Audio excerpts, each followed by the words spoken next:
See? Tells you we were right back to the Lunaverse. Here's Games, Ponies, and Play by Daga Yamar. Episode 12, Chapter 1, Game Started. A great rumbling shook the chamber as a spire on the far side of the city gave way, crashed to the ground. Cries and screams, far too distant to make out clearly, nevertheless filled the air with a dull murmur. Smoke, thin, this far away from the raging battle, was temporarily displaced as a squad raced by overhead. The light of the fire spread all over the once great capital, was slowly but surely overtaking that time of the setting sun. Far below, panicked civilians fled through the streets and took to the skies, trying desperately to avoid getting in the way of a panicked army. Meanwhile, somewhere, Rainbow Dash tries to solve the mystery of the ne'er-do-well, who continues to try to seduce her with playful, "Oh, I'm sorry, that's, games Ponies Play, by noted fanfic writer who created the story that she regretted she did." In the highest tower, the great and powerful Trixie, the Griffin, commander of the Griffin armies, defender of the great kingdoms, fifth in line to the granite throne, wondered where everything had gone wrong. "Where are those reinforcements?" the general demanded, slamming her taloned fists on the oaken table. Massive field reports scattered from her wrath. "They've been attacked on the border," a nervous Pete answered, trying and failing to deliver his message without singling himself out. The general grabbed up a goblet and threw it with all her might at the nearest wall, with enough force to shatter the golden cup into pieces. "By who? Is it the ponies, the elks, the tapirs? No force should have been in position to do all this." "My lord," one of her lieutenants stated, faltering under her glare. "My lord, the situation is hopeless. We should begin the evacuation." Tracy gaped at the lieutenant, her rage temporarily banished by the absurdity of the suggestion. "Abandon the capital, the pride of the Griffin kingdoms. You want me to flee and leave my own ancestral home to these invaders?" The lieutenant looked like he wanted to see never spoken, but seeing he was doomed anyway, bravely pressed on. "This is the forces against us outnumber our own 2-1. We have no choice, my lord. We must save as many lives as possible." This time the general's fury was truly terrible to behold. With a roar, she slammed her talons onto the center of the table, was buckled and gave way beneath her wrath, splitting down the middle. Papers launched in the air and flitted like flat snowflakes around her sides and advisors, all of whom were too startled by the event to respond. For a delicate moment, the scene held. The great and powerful layer, surrounded by a flaring storm detailing her failure. Then in a flash, the general was in motion, her grand wings carrying her across the room. She crashed through the closed shutters and came to a halt on the edge of the balcony, gripping the rails tightly. Far below, the streets were a chaos of fire and dust as her own soldiers abandoned their posts and fled before her eyes. There was only one possibility, one explanation how everything could have gone so very, very wrong. The general drew in a great breath and screamed, the sound containing all her fury, despair, shame, and rage, in a single word to echo across the falling city. "Betrayal!" My little pony, ah, my little pony. Friendship never meant that much to me, my little pony. But you're here now, I can see. Stormy weather, a lost to share. A musical bond, a glowing tear, teaching laughter. It's an easy feat. Magic makes it all complete. You have my little ponies. How did I ever make so many true friends?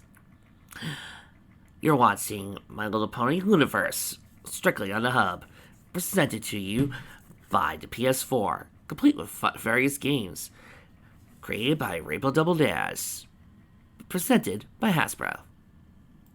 Several hours earlier.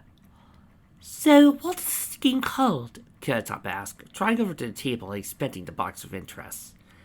"It's called Diplomacy," Cheerilee said, popping up the cover and pulling out the board. Cheerilee had been cleaning up her basement earlier that day and discovered the game nestled between boxes of worn clothing and stacks of dusty books. She remembered getting the game as a present many years ago, but never actually gotten around to playing it. Deciding on a whim it was high time to give it a try, so he invited her friends to meet for dinner and a game night. The box had suggested giving players plenty of space to spread out in, so he moved after dinner to the library, which was much bigger than the schoolteacher's house. "You're all going to play diplomacy?" Twilight Sparkle asked, pausing her shelving to eye the 6 visitors. Trixie nodded and beckoned to the unicorn. "You can join us if you like. There is an alternate way for us to play to play. It'll be fun." Twilight paused and seemed to be on the brink of saying something, but shook her head and turned back to her books. "No thanks." "If you're sure," Trixie said, her tone implying that there was plenty of room at the table if she changed her mind. "And thanks again for letting us use the library," Lara put in. Twilight gave a noncommittal sound and waved at them over her back, while Lara turned back to the table. The game board was now fully spread out, and the friends looked on with interest. The map included the whole continent, each nation split up into larger and simpler territories than real life. Pale colors differentiated the various nations apart from each other. A bright orange symbol marked the territories were more important. Raindrops dug through the supplies left in the box and grunted in surprise.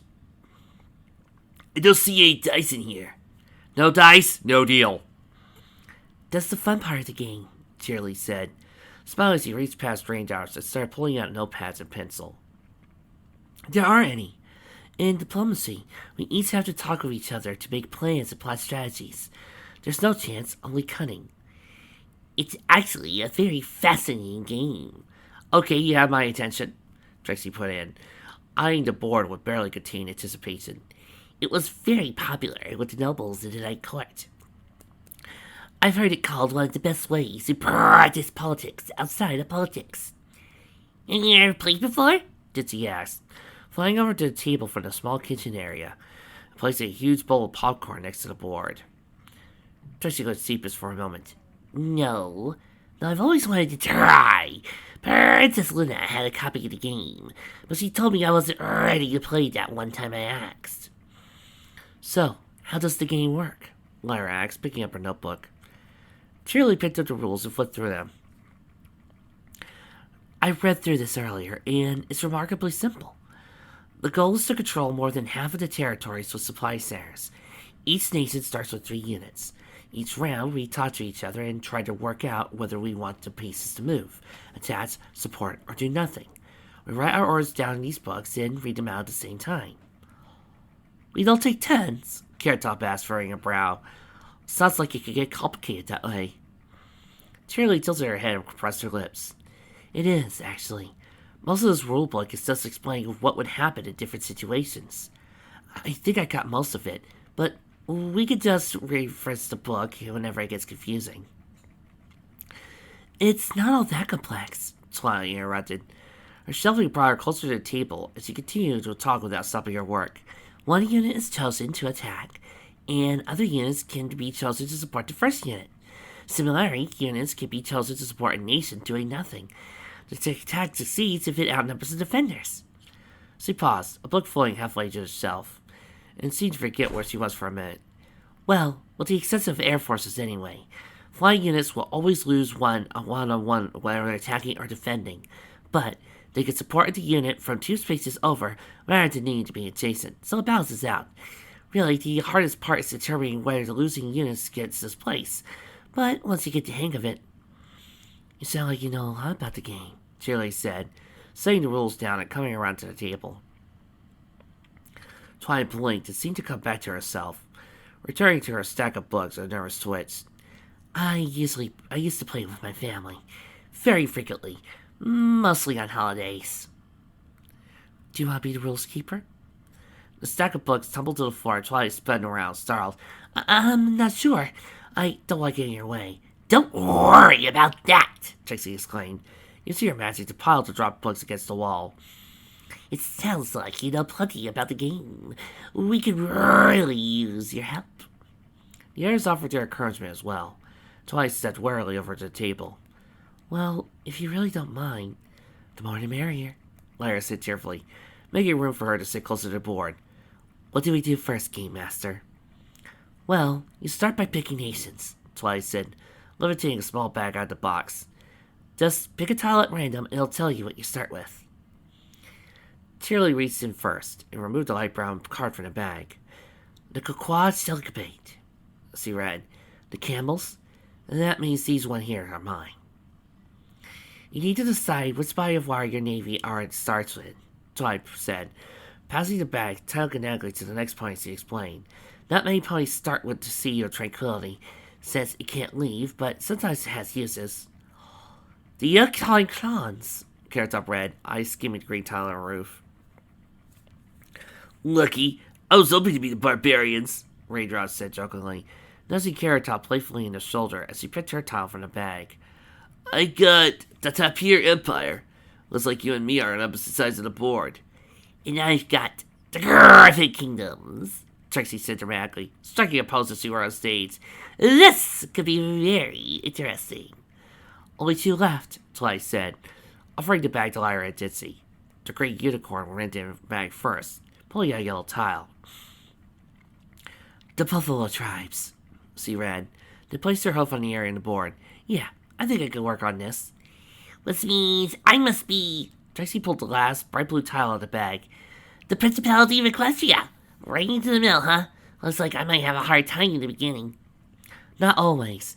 Equestria may be surrounding, but it just gives it more negotiating power. Twilight placed the bag in the box, pulled out the last item, a small 15-minute hourglass. You all get twice as long in the first round to talk, so I'll turn this a second time before calling time. Is everybody ready to start? There's a round of furtives, but Twilight still paused. And are you sure you want to play this? Of course, Trixie said, already planning out her first few moves in her head. After all, it's just a game. Right, just a game, Twilight whispered. She flipped the hourglass over and slammed it down on the table. And start! Alright, so the author decided to give us a art for the book. For the playing area. Looks like Equestria side's got several in the middle. Everybody's even right now as part of the start of the game. Not everybody has more or less. Everybody's connected. I really like the effort that the author put into this story. Here are the pegs. 3 pegs are in the desert. Everybody's course got 3 pegs right now. So, let's see how this works. Summer 1, next chapter. No one moved for the first few minutes, as every pony watched Twilight setting out the pieces onto the game board. Each piece was color-coded to the respective nations, and had a hoof, sail, or wing stamps on it, depending on what type of unit it was. Lyra noticed that she was at a bit of disadvantage from the others. Whereas each of the others had a mix of different units, Lyra all started as armies. I might have to start very aggressively. I've got one of the largest areas to defend, Lyra mused. Fortunately, there seems to be a lot of supply territories around me.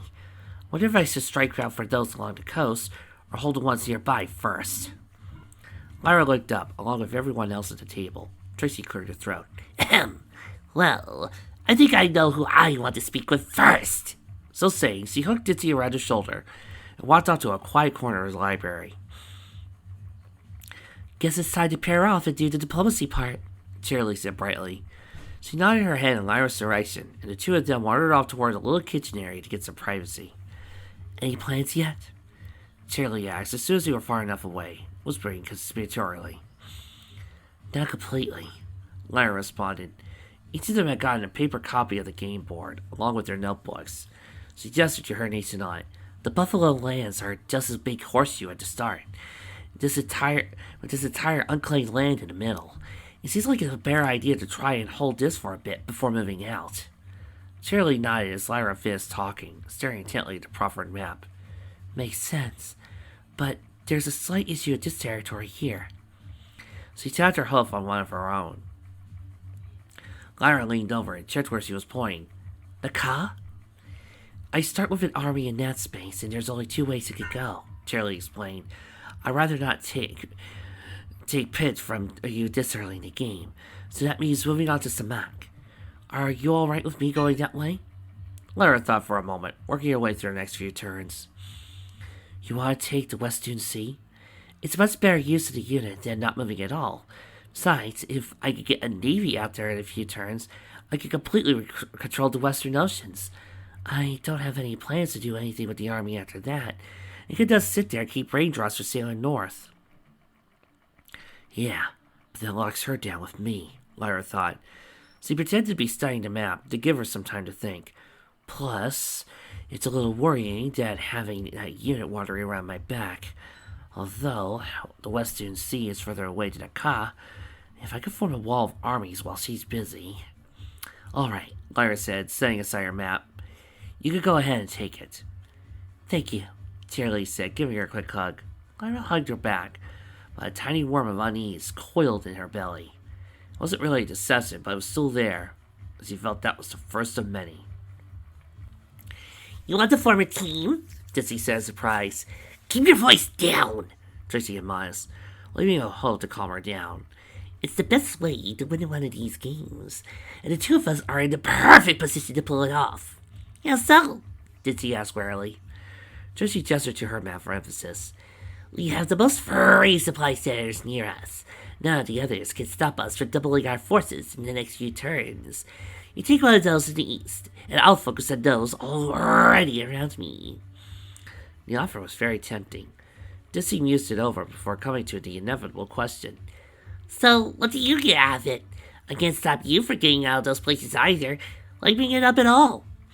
So that we can come to a ceasefire, of course, Trixie said. We'll both have our hooves full dealing with the others. This way, we can have a border we don't have to patrol. Dizzy thought hard about it, but in the end, it wasn't a very hard decision. I like it. You got a deal. Great, Trixie said, and spread her map on the floor between them to plot on. Alright, the fastest way for you to get over there is... Carrot Top twisted her player card nervously between her hooves a couple of times. They discovered the back of the card went into further detail about the capabilities of each unit. I want to make sure she had everything right before committing to any hard planning. Each turn, a unit can move into an empty space. Attack a space with an enemy in it. Do nothing to defend the space they're in. Or support another unit's action. An attacking unit must outnumber the defending unit or else the attack fails and nothing happens. A unit must be adjacent to both the unit it's supporting and any space that the unit is moving into, except for the Air Force, which can support a unit from one space away. But the Air Force will lose a one-on-one fight, unlike the Army or Navy, so it balances out, Raindrop said. Carrot Top started and nearly dropped her card, then busted embarrassment at her reaction. I didn't realize I was speaking out loud.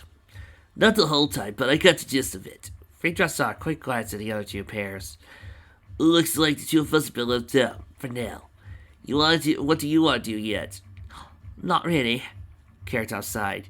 Something tells me I'm not going to be very good at this game. I mean, where do I even start? There's only one supply center near the eggs, and both Cheerilee and Dizzy will probably be going for it too. The drink isn't really important, Twilight said absently, keeping most of her attention on the hourglass as the sands ticked away. It's just slightly too hard for any pony to protect easily. Besides, the Elks have a bigger problem in early game and that they need to focus on. Huh? Carrot Top basked, swinging a questioning look at Raindrops.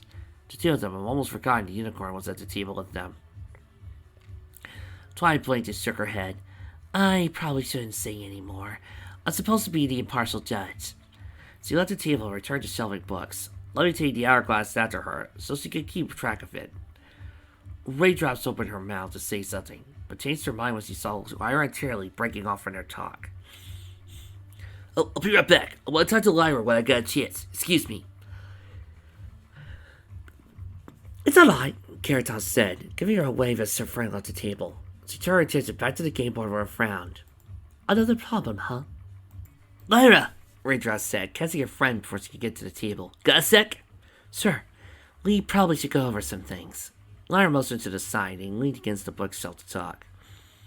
I was thinking I wanted to go to the west coast here, and you take those two territories, Raindrop said, pointing at the Western Sea, an applicant on her map. Is it okay by you? Only, you got more armies in the area. It could set me out easily if you wanted to. I'd rather not waste the turns if you're going that way. Lyra was quiet for a while, staring at the board intently like she was mulling over something. Are you sure you want to head out that way?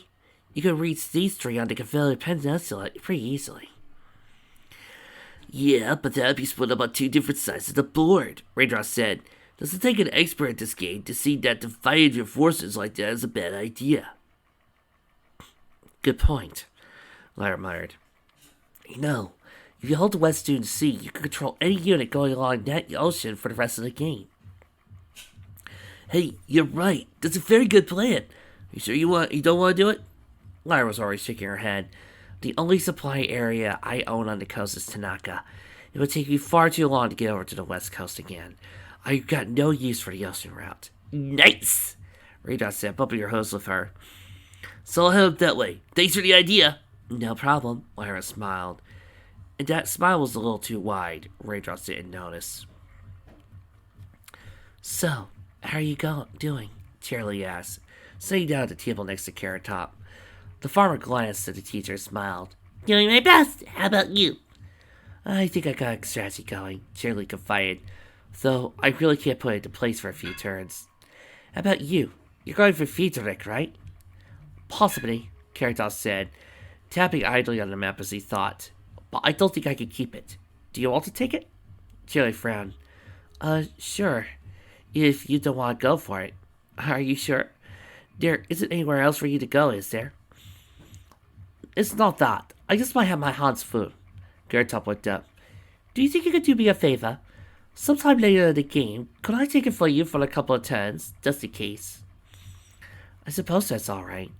I mean, if you get first, I could really use the help right now, Cheerilee said, giving a friend a praising look. Huh.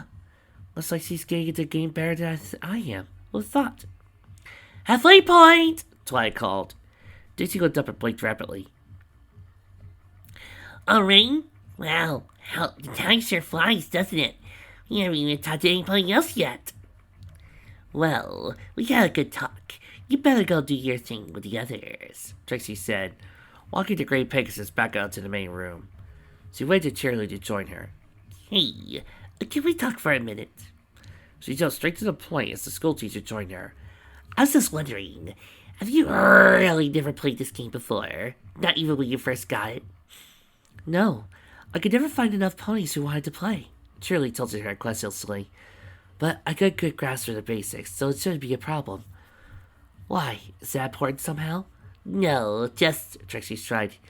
I have heard that the Nakak alphabet has the hardest, surrounded on 3 sides, with your pieces split by the Crescent Sea. I just wanted to see if you wanted any help handling the situation. I think I know what I'm doing, Cheerilee said warily. What kind of help do you mean? Trixie tapped her chin thoughtfully. Well, I could draw attention away from you if you want. There's not much I can do about Lyra right now, but I know Ditzy won't be looking in your direction, and if I draw away the Elks, I could expand to the north without opposition, Cheerilee finished, looking at her friend in a new light. That seems a little underhanded, though. Not really. That's how the game goes. You gotta take advantage while your opponents are looking somewhere else. So, what do you think? Cheerilee tapped her chin thoughtfully. Well, you're gonna be doing all the work for now. I suppose you want something in return down the line? Just to see you and me in the end game, Trixie said tearfully, putting an arm companion around her shoulders. And to know that you looked as threatening the Elks, Trixie thought to herself. This is just like how I thought the game would go. At this rate, I'll know just where every pony will be going. It's almost too easy. What are you writing? Dizzy asked, looking down at the table next to Carrot Top. Carrot Top looked up and smiled, although she did cover her notebook slightly. Just writing out my orders so I don't forget. Have you started that yet? No, but I probably should. There were a few minutes before they wrote, needing their mouths to hold their pencils.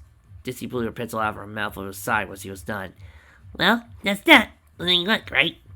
I think there's more than luck here. Carrot Top bubbled through her pencil, carefully studying her orders for anything she missed. It's all very deliberate. If anything goes wrong, you only have yourself to blame. Dizzy blinked in surprise. I hadn't thought about that, but you're right. It's probably like that on purpose, Raindrop said, sitting down at the table, breaking out her own notebook. After all, Without pressure, every game would probably be similar, especially knowing what you're doing. Too true, Ditsy agreed. Then paused to look at her friend thoughtfully. So, does that mean you're confident in your moves? Pretty sure, yeah, Drayjoss said. There doesn't seem to be a better way for the tapirs to start, as far as I can tell. It's not really simple for ponies, apparently, Ditsy said with a sigh. Guess we'll see how it turns out. Oh, Trixie, hold up a bit, Lyra said, stopping the other unicorn as he was approaching the table. You seem to know what you're doing. I just want to get your opinion on something. Trixie blinked but smiled at the compliment. Sure, what do you need? I was just wondering if you think I should go on the offensive this early in the game, Lyra asked. It just seems like a better idea for me to sit tight and let the others duke it out first. What do you think? Well, Trixie considered the idea. That may seem like a good idea, but you aren't going to win if you don't take any territories. After all, you can't have any more units than supply centers. If you let everybody get them first, you'll find yourself outnumbered before you do anything. That is what I was thinking, but... Look, why don't you head east at first? Trixie suggested, a hint of smile in her tone. Calbera got around right next to you. You can take those two, no problem. That's a good point, Lyra conceded. Plus, I can always turn back if it gets too difficult. If that's what you want, Trixie said with a dramatic sigh, shaking her head slowly. But with those two, you can make more armies. And then it would take Ditsy and I working together to stop you from just continuing on. It's a pretty good start, if you ask me. Only 1 minute left, Twilight called out. Write down your notes and bring it to me. Look, I had to finish writing. Just think about it, okay? Trixie smiled one last time before hurrying to the table. Lyra watched her go around.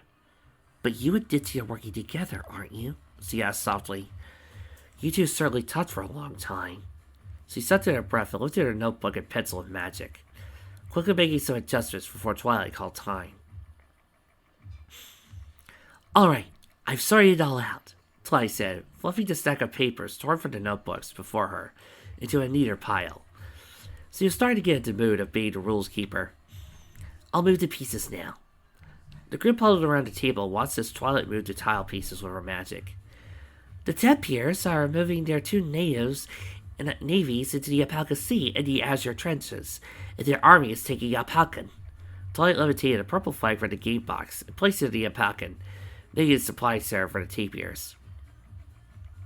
The Buffalo armies are marching north into the South Dune Sea, west into the North Dune Sea, and east into Calbara. The yellow flag was placed on the board. This is going well so far, Lyra said, shooting at granite raindrops. The Camel's armies moved down to Samask, Twilight continued, and their northern armies go into the western Badlands. Their navy slips south into Haikoten. The navy units still have to go out to the ocean to move fast, Carrot Top asked. Not if they are just moving along the shore, Twilight explained. Moving on to the next nation. The ponies sent their navies into the Sea of Tranquility unopposed. Their armies moved down to Connecticut, and their air force takes the place in Haskayama. The Griffin's navy also hugs the coastline and moves to Villisik, and their air force takes Kansa. Trixie smiled as the red flag was placed on the flag. But this is where the first conflict happens. Both Griffin's air force in Happenstadt and the Elk's air force in Heifer try moving to Nalnus. So what happens? Ditsy asked. Well, since neither had support, neither of them gets to move. But the Elk's other units will go, the Navy heading out to the Iceflow Sea and the Army heading to the Deer. Twilight quickly moved the last pieces and sat back.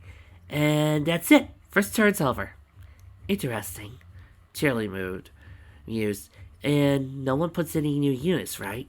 Right, Twilight confirmed. You only put down new units every other turn. Now, from this point on, you only get 15 minutes to plan. The second turn starts now. I think for the cover image, I might just show you guys the placement of everything, how everything is for each turn, just so you guys can get invested too.